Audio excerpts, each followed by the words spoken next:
Do you know somebody who is late for everything? They are late. They are always rushing to appointments. They come to gatherings hours late. If you have to meet them at 11 o'clock, you might as well tell them 10:30 because you know they're going to roll in late anyway. If you're meeting them at 11 o'clock, you can roll in at 11:30. They haven't even got there yet. Is that you? Do you want to change that? Do you want to never be late again? If so, then hang around because I've got 3 simple tips that I've used to make sure that I can get to everywhere I need to get to on time. And hang around to the end because I'm going to give you a bonus tip that's going to make all of this work. So first and foremost, let's just talk about being late, because being late is a habit. It's something that you've learned. It's a skill for some people because they've done it so many times, they're really good at it. But like any habit, you can unlearn that habit and you can learn new habits. But because we are creatures of habit, it's not so easy to change our habits. I'm going to tell you about my problem.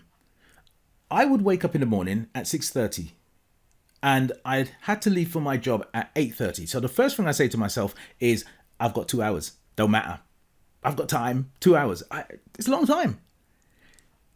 Because of that, I would just start doing things in the house. I'd be getting ready, have my shower, have my breakfast if I'm going to have it. And I'm getting ready, but I'm doing all different things. And I'm not really keeping my eye on the clock until it gets to about 10 past, 8:15. By that time, I know I need to be out at 8:30. So I now start to get into get ready for work mode. The problem is by 10, 8:15, I have not left myself enough time to do all the things that I need to do. So I might be pulling out the ironing board, ironing a shirt, doing things that I should have done maybe the night before or earlier that morning. But here's the magic tip. This is what, not a tip, this is what I used to do. I would stop looking at the clock. I'd stop looking at the clock because you know what happens, don't you? When you don't look at the clock, it slows down. When you don't look at the clock, it's not really moving. So I would just stop looking at the clock and I'd be hustling. I'd be getting myself ready. And then when I finally leave the house and forget things and have to come back 2 and 3 times, that's the crazy one, I would tell myself that it's probably about 10 minutes late. So it's probably about 20 to 9, not too bad. I haven't looked at the time. At some point on my journey, I would now finally look at the time. I'm nowhere near work, but I look at the time and it is now 5 to 9. And I'm thinking, whew, that means you left your house about 10 to 9. You only been on the road about 5 minutes. And it's bad. I hated it. I hated getting to meetings, getting to work and being flustered. And I was like that for so many years. But let me give you these 3 tips. And this is what I've used to make sure I'm on time all the time. Number 1, I start to prepare the night before. That's what you got to do. Start to prepare from the night before. That starts with getting to bed on time. That was something I struggled with. I kind of still struggle with it nowadays, but I've got so much better because I understand that in order to get up on time, I need to be in bed on time. Snooze. I used to be the king of snooze. I thought I had a special clock years ago because I used to press the button and 5 minutes later it would go off again. I didn't know what snooze was. This was many years ago. I didn't know that it was built into the clock. And snooze is here and I can snooze, man. I could snooze for a whole hour. And you don't even get quality sleep when you do that. Nowadays I make a decision. The snooze is on in case I forget myself. But this is my rule. When the clock goes off, you get up. And how I trained myself to do that was whenever the clock would go off, first things, I wouldn't put the clock in a place where I could reach it. If you're going to be serious and you want to form a new habit, you've got to do something different. So here's the start. Put the clock, put the watch, put the phone in a place in the room where you have to get out of bed. And once you get out of bed to turn that thing off, the rule is you cannot get back into bed. It took me months to learn that. I would be sitting on the edge of the bed and it would be absolute torture because I know I can't get back into the bed, but I don't want to get up. And I was just sit there. Sometimes I sit there for 20 minutes. And then the snooze would go off again. And I'd get up and I'd turn it back off and then sit back on the bed again. It took a long time to form a new habit, but it happened step by step. I now prepare the night before. If I've got to wear certain clothes, I make sure those clothes are ready, they're ironed. If I've got bags that I've got to take with me, if I'm going to do an event, all of my equipment is in the hallway before the night before. If you've got kids, it's a good idea to get their clothes out the night before, because if you get their clothes out the night before, then in the morning they could even get themselves ready. And you'll be amazed at how, active the kids can be in getting involved and getting themselves together. So this isn't tips just for people who don't have kids. I've got kids, so I understand that. But that's the first deal. Preparation, getting ready the night before. Number 2 is being realistic about your getting ready time. Remember me? I said, I got 2 hours. I got loads of time. No. How long does it take? How long does it take to get washed? How long does it take to get dressed? How long does it take to do your hair? I've never had trouble with how long it takes to do my hair. I can wash and dry my hair in about 1 minute. But realistically, how long does it take? You should time yourself sometime.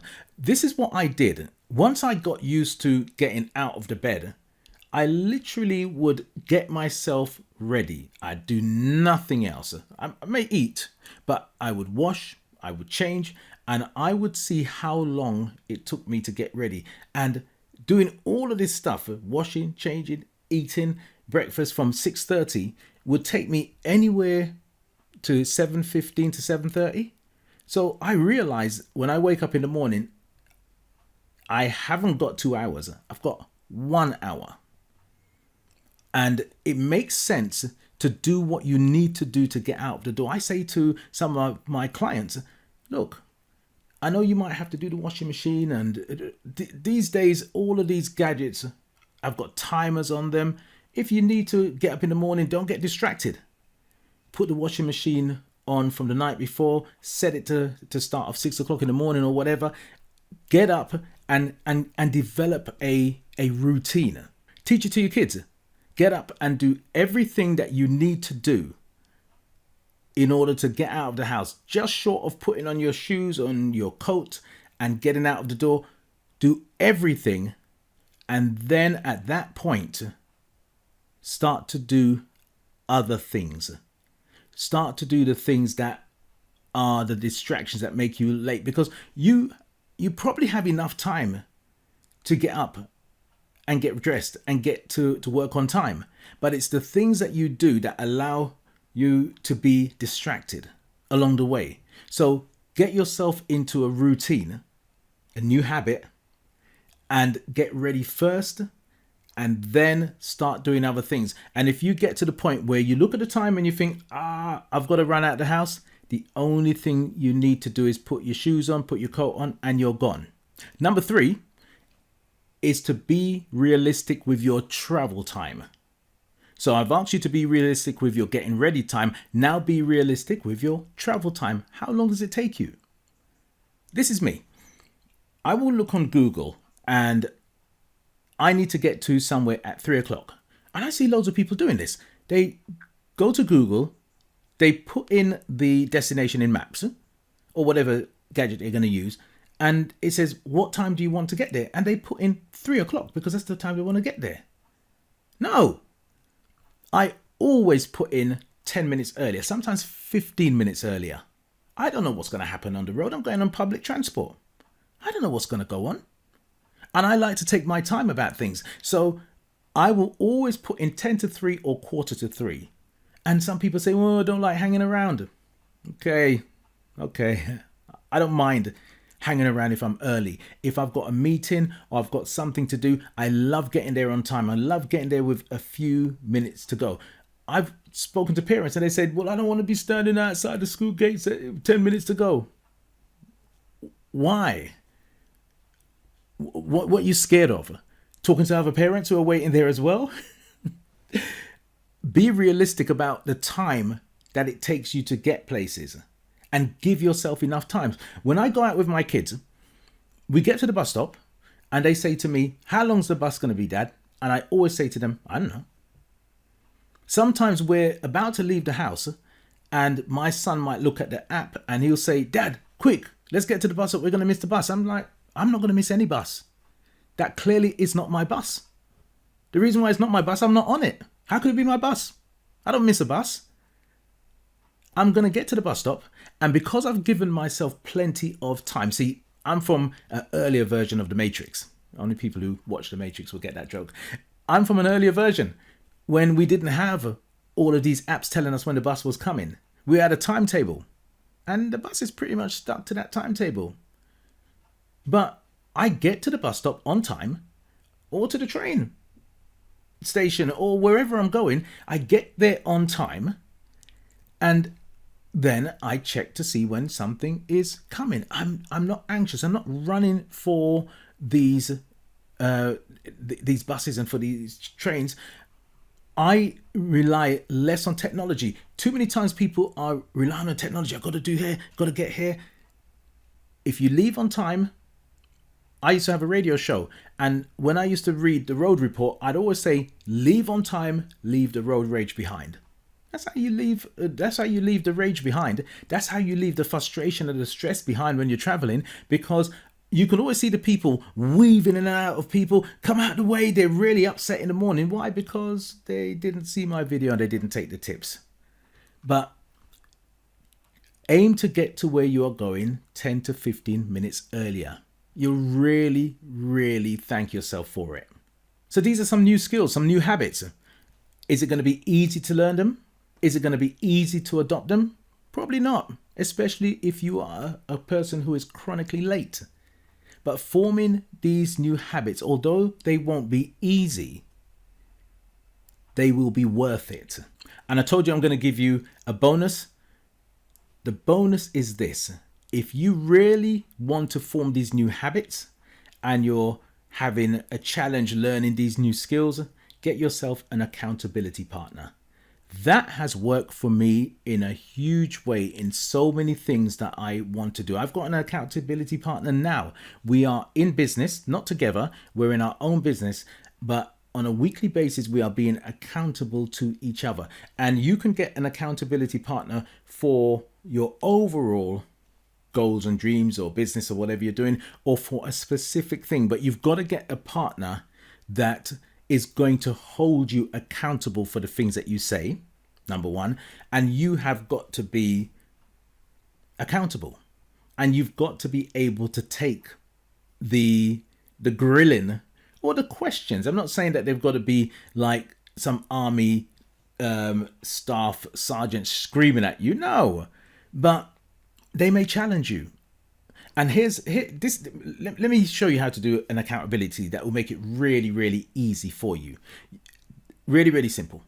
You make an agreement with somebody and you say, "Look, I need to leave my house at such and such a time every week, every day. I just want to do this for 7 days." And you ask them to help you.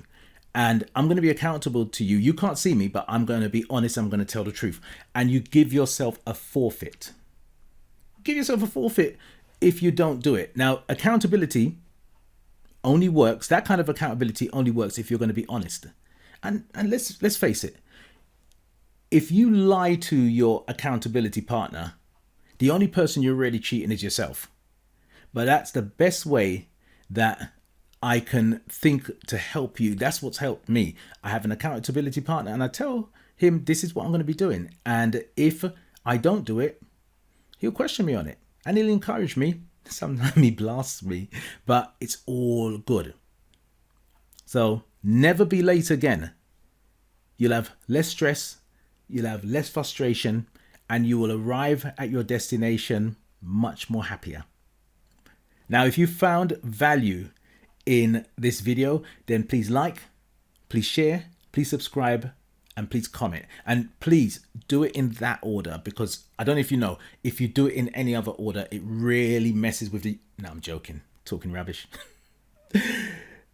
Keep on being fantastic. Keep on being amazing. You know why? Because you are. And I'll speak to you in the next video.